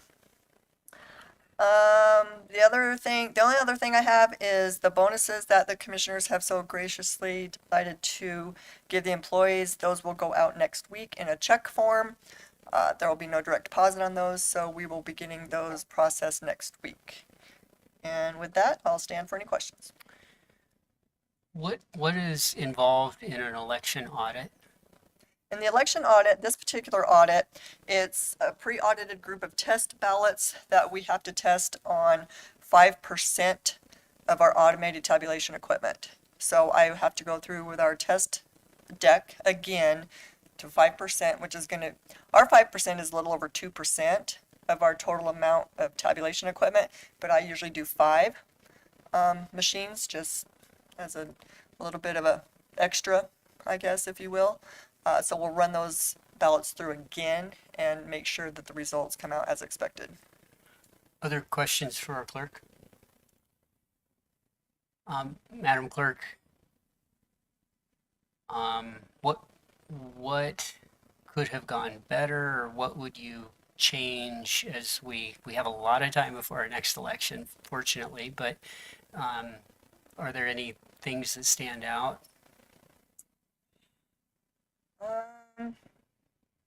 Oh geez, that's a tough one. I guess I can't really think right off the cuff. I mean, as we're going, it's easy to say, oh, I wish this or this or this, but I think we're just so used to getting it done and making it happen that we just, whatever's thrown at us, we just deal with it. So, again, if it wasn't for the dedication of the staff and the other departments, it's immeasurable to me. Well, and I appreciate your staff and all the elected officials and their staff helping out, but really, you do a superb effort on this, and I think you're a star across our state for how good of a job you do and how good of a job we do to the extent, I mean, it's reflective on the entire county. So thank you. And, obviously you reach out to us anytime you have something you need from us, because I think it's a well-oiled machine that we'd like to keep humming along. Thank you for that. Madam Clerk of District Court. Chairman, Commissioners, just a few updates. The chair project is complete and very nice, and we appreciate the chairs for the courtroom. I'm not sure total what it costed, but I know that the old chairs were 17 years old, and it was very needed, so thank you. We're in full swing with trials. So far, right now, we have done 47 appeals to the Supreme Court. And as of October 1st, with our mandatory e-filing, we have processed 8,323 electronic documents. We are still working out the electronic filings. There's a lot to do with court processes that were paper. So we're still working through all of that. We're trying to work through right now electronic exhibits. We're getting electronic exhibits in and just how to process them to the case management system. So we're working with the Supreme Court on that. And then the statute that we are trying to modernize that I have been speaking about for quite some time, 7-4-207, does have a sponsor. So that should be going forward. Questions you may have I for have a me? question. Commissioner Laird. The 47 appeals to Supreme Court, how many of those were criminal cases? I'm not sure, but probably the majority of them. The majority. So majority would be 40? Maybe 60? How many? 60%? 60%? Yeah. And then the other ones are, how many would the other, many appeals on domestic relations cases, divorces and stuff like that? I think they're more civil lawsuits. How many jury trials do you have to date? 11, we're on our 11th. And mostly criminal? Yes, some civil. Thank you. Other questions for our Clerk of District Court?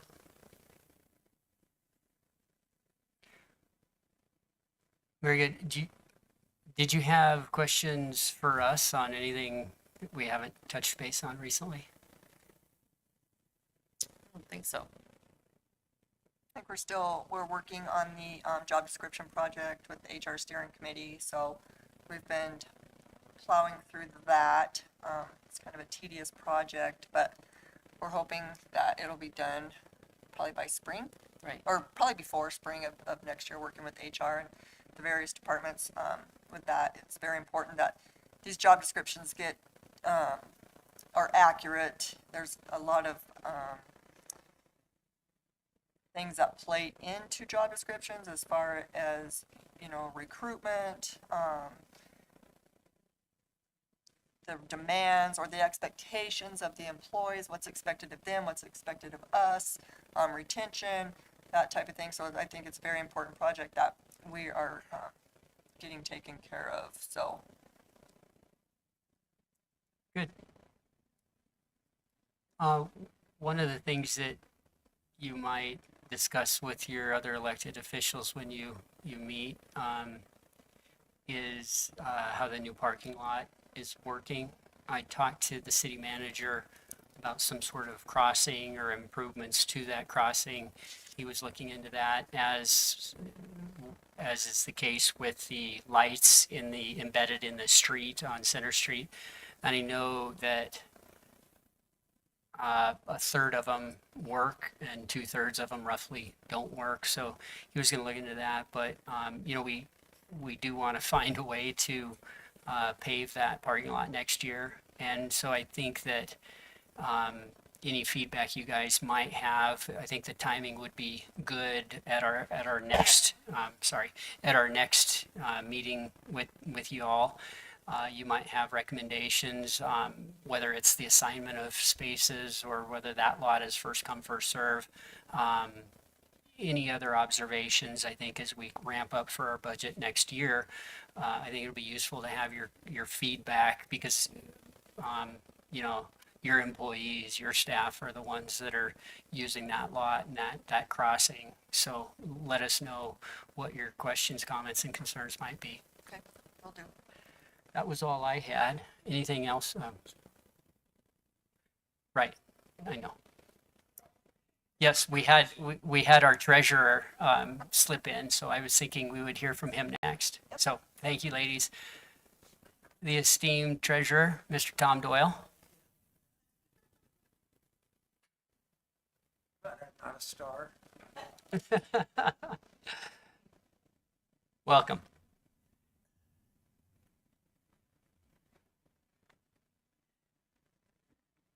Okay, well, I don't have much. We're just trying to get through the audit. And right now, I'm doing 2 final reports for them. And then we also purchased that tax program, and we're adjusting to that. We just had a major fix on it today. So it's going pretty well. But other than that, things are fairly hectic as far as trying to get caught up. Questions for our treasurer? Commissioner Laird. Did the commissioners send to Porter Muirhead, the auditors, did you guys get a letter to fill out for fraud or that kind of, okay. So we've done that, and I think they're supposed to be done with it in later December. Yeah, I think that's the plan, because they were a month behind when they first started, so what they usually are. Good. Are you aware of any issues in that or that are I related to the audit? heard anything, but I haven't talked to Nick much these past few weeks, and I'm sure he would have told me if he'd have heard anything. Okay. But so far, I haven't heard anything. Okay, good. Anything else? Mr. Treasurer, do you have anything for us? Any questions, comments, or concerns? Yeah, how big's that health building? How big? It looks pretty big, doesn't it? It looks bigger than it is on paper. Is it 35,000 square feet? That's what stands out in my mind, but it's been a few minutes since we approved that. They used to grow corn there at the orphanage. Well, And it's been bare all these years. I figured the graveyard was taken over, but yeah, that project's coming along yeah, it's, on time and on budget at this point, so knock on wood. so that's good. Yeah, yeah. So, good. All right. Well, thank you very much. Thank you, guys. Yeah. Take care. So,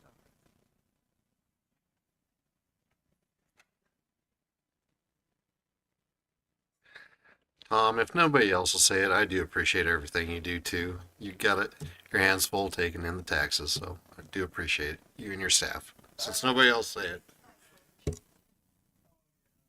you're a star in some of our eyes.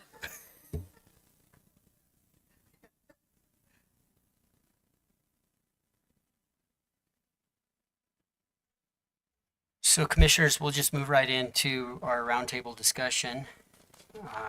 Commissioner Laird.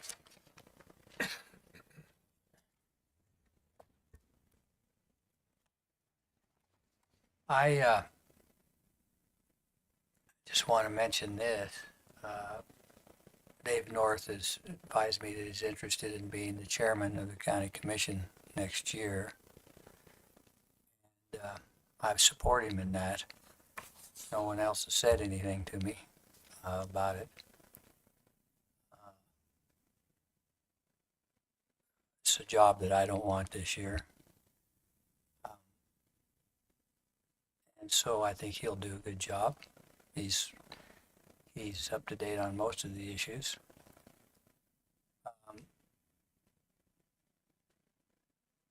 I'm concerned about the, some of our buildings that need, that are gonna need repairs and modifications and that we've all heard about. I still advocate hiring that company to go through and give us a report on a select number of buildings that we can have the way that I've seen what the city's done, and I think Mr. Friel's seen what the city has done. It's very helpful for the people, the electeds, to know what's going on with their buildings and what may be needed in the next 5 to 10 years. And I think their expenditure was about $50,000. Of course, they have more buildings than we do. I don't know, you can select the properties you want to have examined, but I think it'd be really helpful to our maintenance people.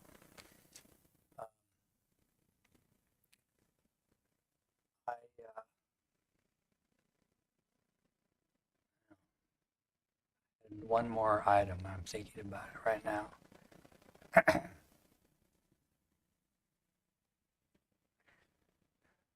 I think that's it for me, Mr. Chairman. Commissioner Laird, thanks. Yeah, we'll be considering chair and vice chair at our first meeting in January. I think you're aware of that. Have you had an opportunity, well, maybe that's not the right way to say it. Have you gotten in touch with Garrett to try to make some progress on the facilities consultant, or what do you suggest, or what do you want to do to try and move that ball forward? I have mentioned it to him, and I have talked to a lady that handled it for the city, not that doesn't, she works for the company that does the inspections, and that's been a while back, actually. So I think that perhaps I should get with Garrett, and because she asked me a lot of questions I couldn't answer at the time because I just didn't have the knowledge of some of these buildings that Garrett would have now.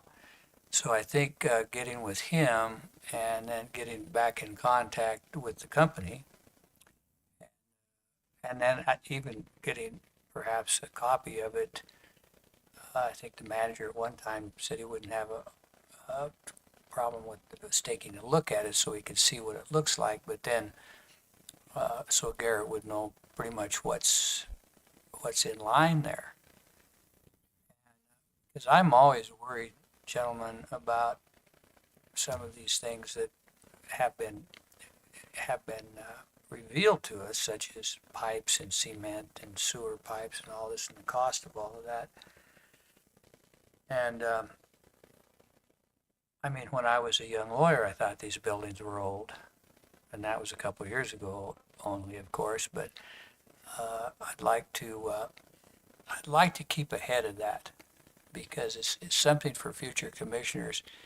If we say that, you know, here's our report, and all of us are gone and new people come on and they have that report and they can see what we were dealing with, I think it'll make it a lot easier for employees like Garrett and for people down the line that are going to have to provide money for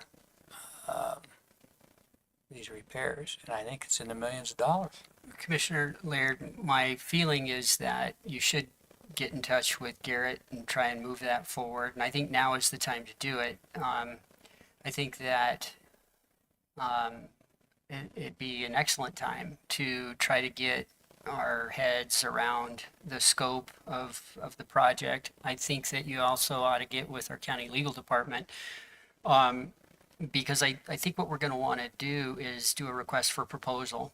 And we'd need to identify, you know, like I said, that scope, and perhaps you'll have something that you can bring back to us early next year, so that we can work our way through it and then potentially fund that sort of consultant study in our next fiscal year. But I think that legwork needs to be done sooner rather than later, or we'll get through our budget without allocating monies to it. And I think it can be a priority for us, but I don't think it will be unless we have it dialed in a little bit. So I appreciate your working on that, and you can let me know if you need my assistance on bits and pieces. Thank you. Commissioner North.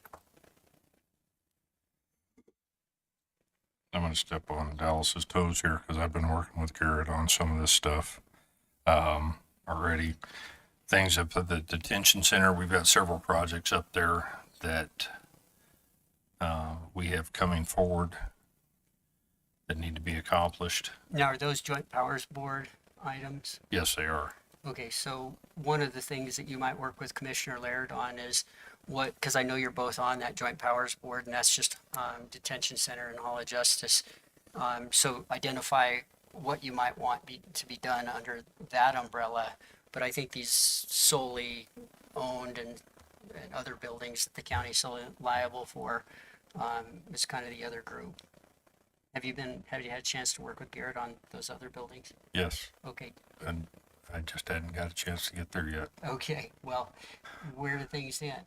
Right now, Garrett's been working on and putting together some estimates on some things, different things as far as saving the county money on different areas, including the library. They do have the boiler coming in pretty soon. We have discussed some different items at the library itself as far as getting things taken care of that were identified. One of those things was the emergency lighting, and that's being worked on right now to get that taken care of. There's a lot of stuff in the county that needs to be brought up to speed.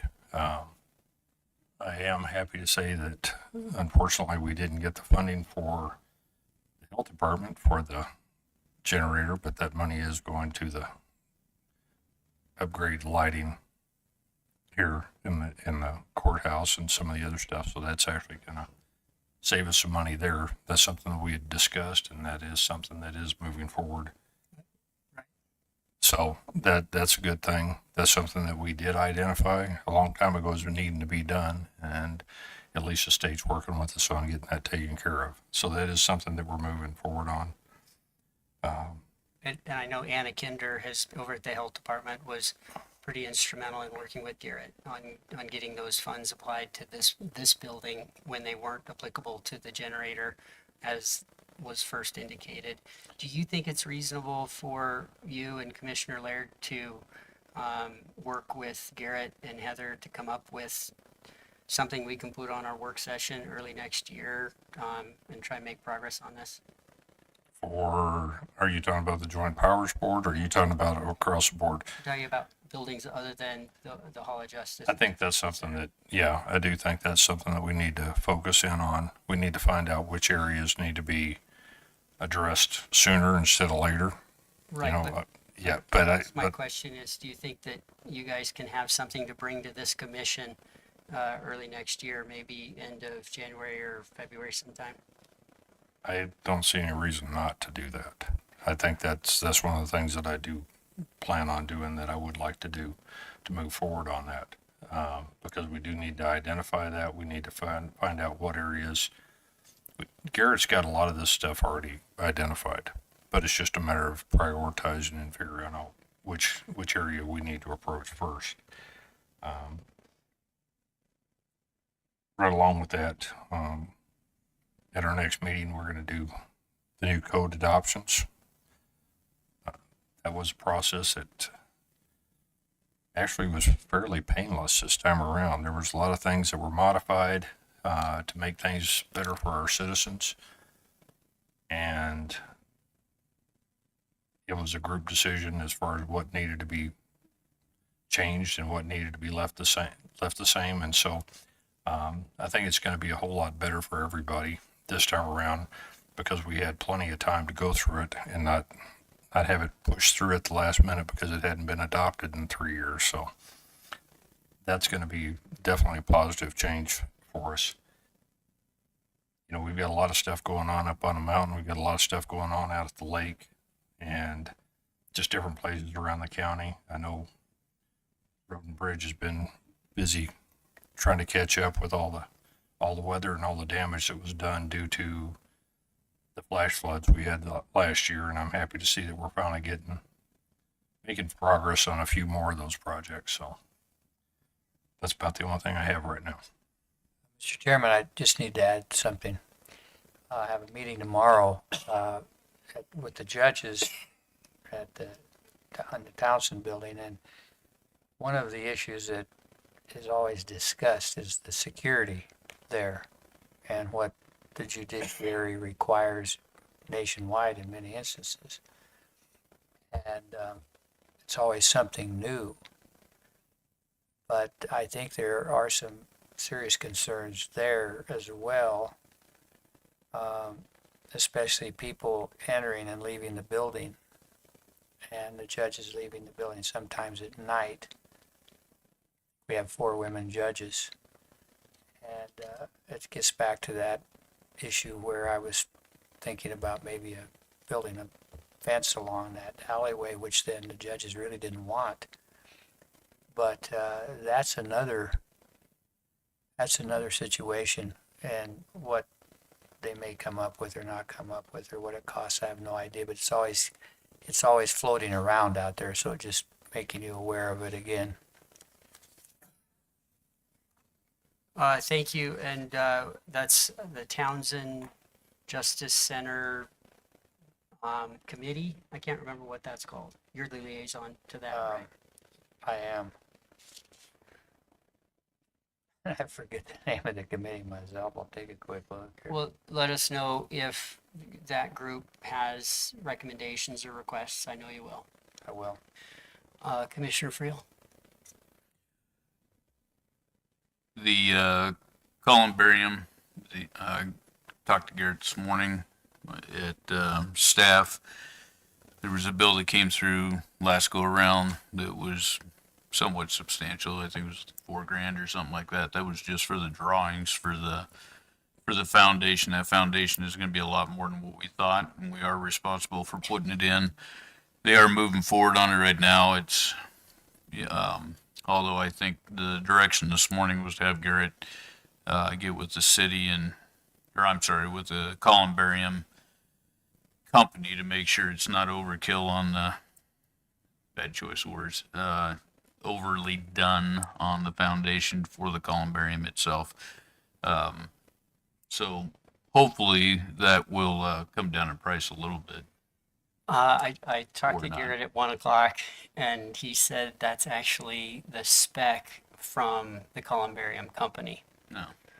So it's their recommendation. We built it like that. I think we're kind of stuck. It was interesting to see that bill. I thought it was closer to 6,000 from just the drawing design. I don't know who that engineer was or architect was, but was that the city's designee or third party, or did we hire them? My understanding was the city was looking at the specs that were given, and then their engineer was signing off on it, but I don't know why we would have a $6,000 bill for it, though. Well, okay. Yeah. Well, hopefully, I know Garrett's doing everything he can to get that done this year. It's definitely not going to go anywhere once this thing's built, because they're literally digging it down 6 feet and backfilling it 2 feet. Well, backfilling it the full 6, but it has to be excavated down to 6 feet. So it's going to be a lot more money intensive than what we thought originally. No, It's just their it's just the specs. spec for that unit, the columbarium. No. But once it's poured, the columbarium, I believe, is sitting on the back of a semi truck ready to come here like today. So once we get that done, hopefully we'll get it wrapped up by the end of the month. I'd like to see it that way, so we can put Dallas's plaque and name on it and be good to move forward. So We're going to put your picture on it. that's all I've got. Mr. Chairman, they just referred to it as a security committee for the courthouse. Thank you. Commissioner Milne? I don't have a whole lot. Fair and rodeo this year coming up. It sounds like it's going to be pretty decent. They're changing around the slack so that it's at the beginning. This will open up more time for the contestants to make it here or elsewhere and be able to organize their schedule. It'll help with different rodeos around the nation. Something else that that's being added in is breakaway roping. So that should help or should bring in some more people, some more ladies, not only for the barrel racing but for that breakaway. So that'll should make fairly good entertainment. The paving project's pretty much done over there. The other boards, I don't really have any comments on as far as what they're doing. Yeah, that'll be it. Short and sweet. Thank you. It was a busy November. I attended the Natrona County Task Force, Mental Health, Behavioral Health Task Force inaugural kickoff meeting on, I think, November 20th, and it was incredibly well attended. The only group that was identified that wasn't represented was the faith community, but two of the individuals that had expressed interest had or couldn't make the meeting, but they will be, or the faith community will be involved in that moving forward. So there were about 43 different, 43 attendees. And I was really proud of the community to show a concrete desire to make tangible progress on this mental health, the mental health issues. And it's whether it's at the in the schools or adult behavioral health. I mean, it's across the board. Suicide prevention. So there will be another meeting in January, and I think that at that time probably narrow the focus a bit. I think there were some good ideas tossed around, so that maybe if your thing isn't,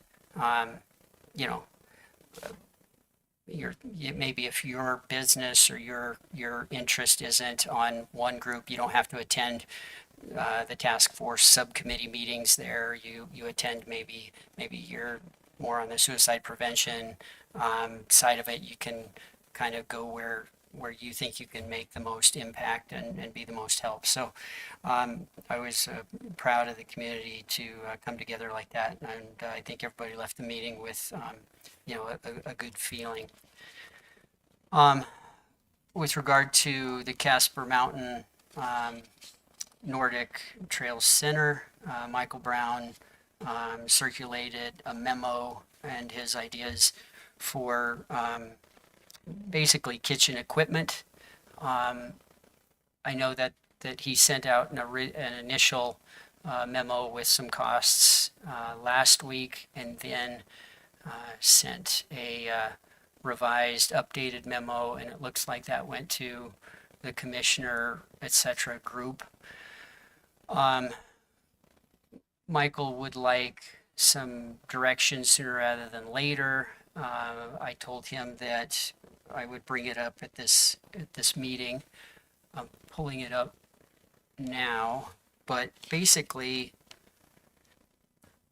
you'll remember the initial report or the initial memo was that it penciled out pretty well based upon the dollars already, the capital outlay approved fund remainder. I'm sorry, I can't pull it up on my phone, the revised one. So thank you. So there's $2,600 left in the budget line item. Thank you, Commissioner North. Commissioners, what do you want to do on that, or what are some of the thoughts? I know some of the items seemed fairly expensive. There were some tables that are $1,000, $1,200. I know that's basically half off of list price. I know you can get 72-inch tables from Sam's Club for less, but I don't know that that's necessarily the direction the commission wants to go. And I think Michael needs direction because we can save a little money on some of those things for, but I don't know if that's consistent with what the commission wants to do for that building. So just open it up for discussion. Commissioner North. Mr. Chairman, I have been talking with Garrett about this, and he has the employees and the expertise to actually installation of the tables and stuff like that. And I'm talking in the kitchen itself, not the others. So with that being said, that would reduce that amount substantially. Garrett has looked at what Michael has presented, and he doesn't have any problem at all with actually scheduling something to get that installed. So the installation cost on the revised memo appears to be $4,263. Yeah, and so, I mean, and Garrett said that he's got guys that can get that taken care of. So if they can do that, and they're willing to, then I don't have any problem at all with Garrett taking that on.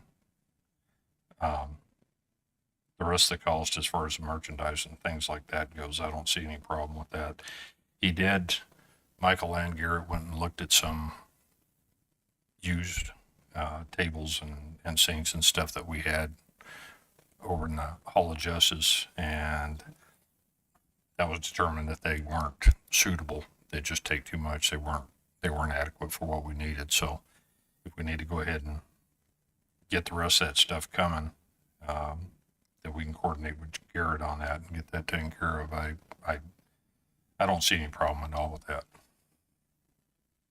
Other commissioners, feedback on kitchen equipment as proposed by Mr. Brown or concerning the install by our maintenance department. Commissioner Laird. The only thing I'd like to make sure is the chairs aren't cold when you sit down in them.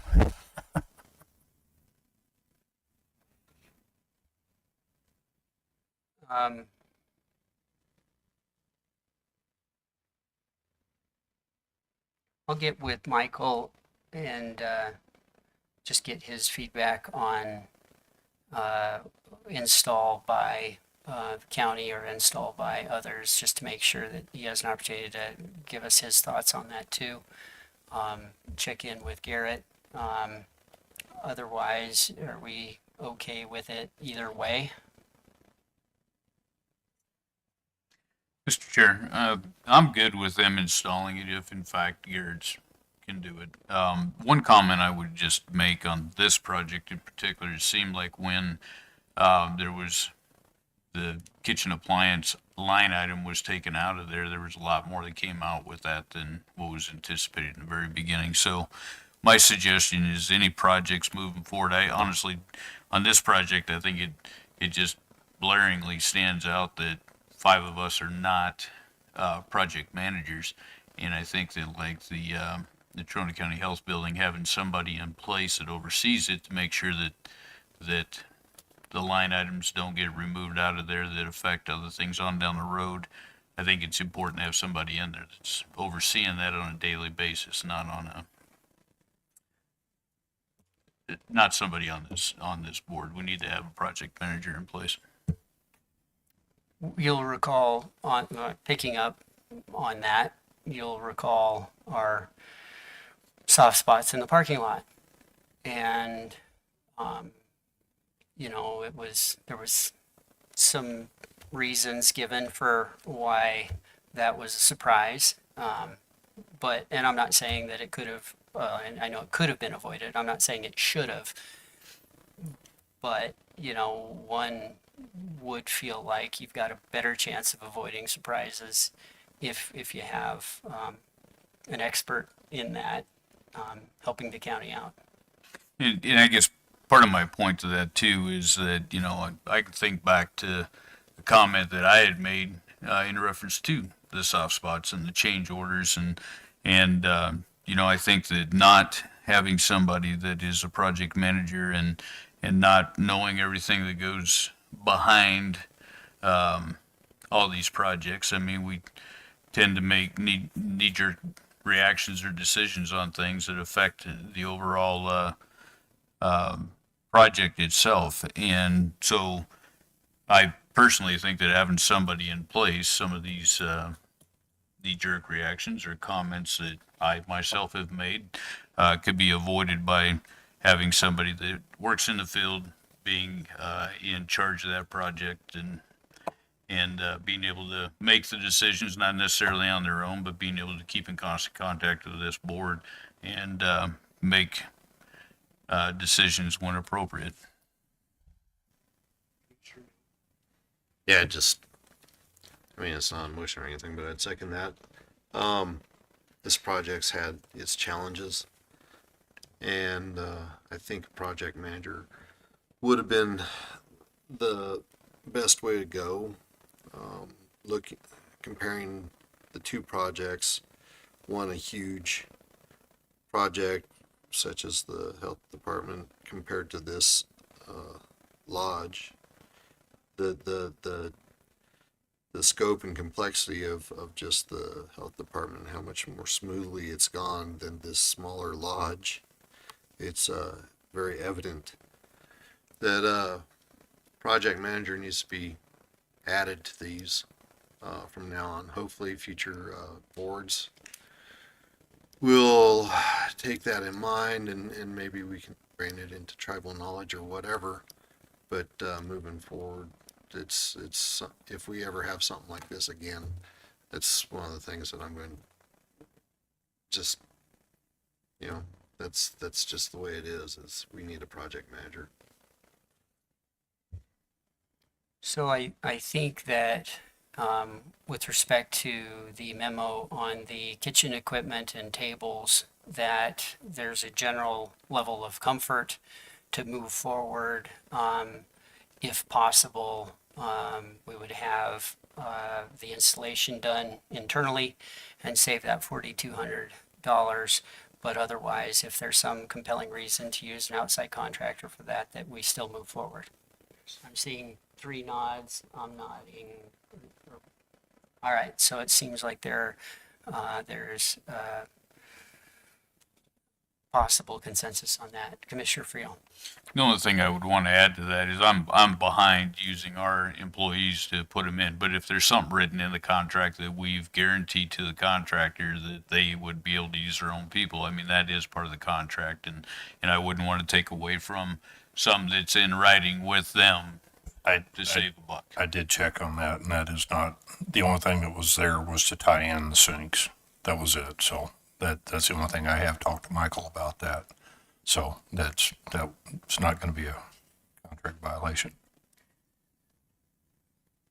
Another item I had was the memo we received from our county attorney regarding the predator management board position.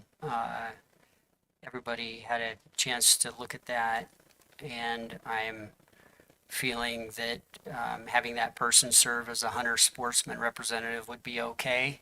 And I didn't hear back, or I didn't see an email from any of you that there would be a concern with that. So I think we're okay with that. Since we got the clarification, I don't have any problem with go ahead and moving forward with that. I think that was what we were waiting on, to make sure that was okay before we did anything. If I speak out of turn, please correct me. But yeah, because of that, I don't have any problem with that. The last thing I had, the commission has also received a written response from the Natrona County Airport Board with respect to the allegations and comments made at our November 5th meeting. I think it was a comprehensive response. I note that there are roughly 120, 110 items on the list of accomplishments. I was familiar with a small number of those, but I think it reiterates my point that the airport board and its manager, its director are doing an excellent job. My feeling is, after reviewing this response, is that this is really a matter between the public, whoever that means, and the airport board. And if they have specific questions, comments, or concerns, that they would go to the airport board, attend a public meeting. There's a public comment section, or they could pick up the phone and call airport folks and ask their questions. So I didn't feel like we needed to take further action on this at this time, but I would open it up to your feelings and thoughts on that as well. I just have a comment that I would make, it no matter who it was. If somebody comes into our board and makes a presentation like was made, especially the two people who did it, and the circumstances of it and what was said, so I think I asked if they knew whether there was truth to any of it, and they hadn't checked it out, so they didn't know. But over my course of my life, I've always found those things need to be answered. And my suggestion to the chairman of the board out at the airport, that they and he said he would get this letter together, and I've seen it. I think there's a slight change from the one he gave me, though. But I think they ought to come to our meeting and state their position. I think it's worthy for them to do that. The people don't, most of our townspeople don't even know who's on the board out there. Januska's been in here a couple times, but my thought is that the president of the board and the manager of the airport come in and give a report. I think the people would like to hear it directly from them. So that was my thought. I think telling people to call out the airport and make an arrangement to go out there, I just don't think that's the way I would want to see it done. I think it needs to be done here because the allegations were made here and now they're being answered here. And it's on YouTube and the people can see it, and they can see that their airport board and their manager's doing a good job for them. That's my thought. Other thoughts? If I can just respond to that, though, if you have complaints about a board itself, I think your first stop needs to be at that board. I don't feel that you need to come in front of the county commission and try and throw somebody underneath the bus when you haven't given them the opportunity to tell them what your thoughts are and get an answer back from them. So that's where I stand on it. I agree. If people have an issue, they should go to the board and bring up the issue. If they don't get it resolved at that point in time, then come see us. My feeling, Commissioner Laird, is that this wasn't the November 5th occurrence wasn't disclosed to the chair or to, I think, a lot of the commissioners in advance. It wasn't part of our work session agenda. It wasn't on the regular session agenda. It's some people that stood up during public comment. If we had invited them, if we had concerns, if we wanted to be in the middle of this, which I personally don't think this board needs to be, then it might be appropriate for us to invite the airport board and its director in. But I think to just allow them to come in, I just don't think it's worth the squeeze. I don't think it's even appropriate at this point. Commissioner Milne, Commissioner North, do you have anything on? I do on have this? one thing to add that I think maybe some gentlemen have forgotten. There's comments in there about this commission and somebody being removed because of the way they've handled this. I didn't like that either. And so I didn't even understand it, truthfully. So there's things in there that irritate me. And thank you for, I think, looking out for me, I guess. But my feeling is I responded in the way I felt was appropriate during my commissioner comment section at the end of that meeting. And I don't think it warrants a further response from me. Again, I think that if there are some specifics that need to be addressed, they're not with this commission, they're between the airport board and the members of the public. And I think that's. Well, I hear what you're saying, but it didn't use your name. It branded all the commissioners. No, I don't think that's correct. I think. Well, it called didn't me- name anybody. It identified me as the sponsor. So, I. Well, I think I'd have to look at it, but I hear what you're saying. I just I just disagree with your handling of it. I think that it should be done publicly. I think and, it is being done publicly. I think that you just would like to parade everybody out here for I additional. don't want to parade anybody out here. I want some people I respect to come in here and give their side of the story. That's it. You're smiling, but I'm telling you what, you're wrong on what you're thinking. I don't believe I am at all on this issue, but Commissioner North, Commissioner Milne, do you have anything else on this? So I don't think it's actually worth responding, and I'm not going to say the things that I probably want to say. My thoughts on it. It's a unsigned document created by who knows who, or how many people. None of the facts were looked into or checked into before it was brought before us. I think it's a bunch of. Not going to say it this time, so I won't worry about it. Let's move forward and just, if they want to talk to the airport board with their allegations, that's where they need to go to first, not us. And if they're going right and make those allegations, maybe they need to have the cojones behind them to sign their name to it.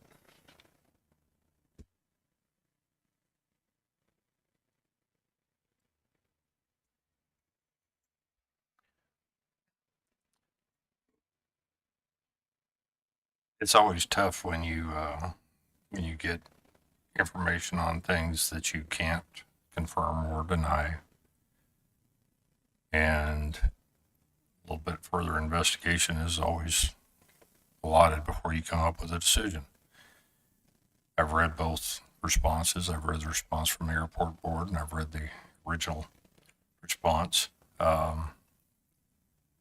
Whether that was signed and dated, that was one of the things that I have question about, because we did have a specific individual that brought it to us and didn't finish. And then he passed out what he had that he was reading through. So whether it's signed or dated at that point in time, it's kind of a moot point. The point is, I do think that whenever we have the public bring concerns to us about any of our boards or any of our members, and I'm not just saying the airport board, I'm saying any of them, that we need to take that serious and look into it. I think that's something that, as commissioners, elected officials, that's part of our responsibility. Our job is to make sure that our county runs smoothly and runs correctly, and that everybody is following what the rules are, whether that's one of our department heads that's doing things, or one of our outside boards is doing things, or anything else. I'm not giving validity to anything at this point in time. All I'm saying is that we do need to take things seriously, and we do need to look into it, and come up with our own conclusions when we have all the facts and findings. So that's all I'm saying about that. And I do think that that's something that we need to take into consideration for any of our boards. Well, I agree to the extent that when this board has concerns, this board can call on any of its different departments. I think this has been taken seriously, very seriously, by the airport board with this 4-page letter, plus the attachments. So I personally don't think this is an issue of the county commissioners at this point. Commissioner Mill. No, that's pretty much what I was going to say is I agree with you. yes, we do take it seriously. We do need to look into it. We have looked into this. We received a response from the airport board. There's no more there. I don't see where it's going to, even this conversation was where this is further in the objective of this board. We've investigated it, just like like you said. We've looked into it. We've gotten our response. The response is adequate. No further needs to be done. It doesn't matter whether it's the airport board, any other statutory board out there, or if it is a board that's appointed by us that's under us. It needs to be looked at. But once we get to that point where we have that response, we've had that investigation or you know, whatever we get, if it's adequate, okay, we're done. Let's move on. That's all I'm saying. Mr. think we're Chairman, there. is the letter, because I haven't seen the most recent letter. I was given another letter a couple days ago, but I was told that there was a small portion changed. Do you consider both of those letters as public documents? Commissioner Laird, I don't know who gave you what and when. All I received was the letter, and all I've seen was the letter I got from from the airport board yesterday. Is that a So public you- record? So you've seen more than I have. Well, I received one from Kermit Willie, the original one. I went over and talked to him about it because I was very concerned that they get to say what they wanted to say. And I went back. He said that it'd take him about 10 days, so he called me and I came over to his office and he gave me a copy. I'd never seen the one that the legislature had ever given. That was very surprising to me. But I've seen their letter. Now, what I'm asking you is, are these the letter that Mr. Locke brought here was submitted to the commission and is a public record? Now, is the letter that the airport? The letter we received from the airport yesterday that went to all the commissioners and the staff and our county clerk is part of the public record. Okay, thank you.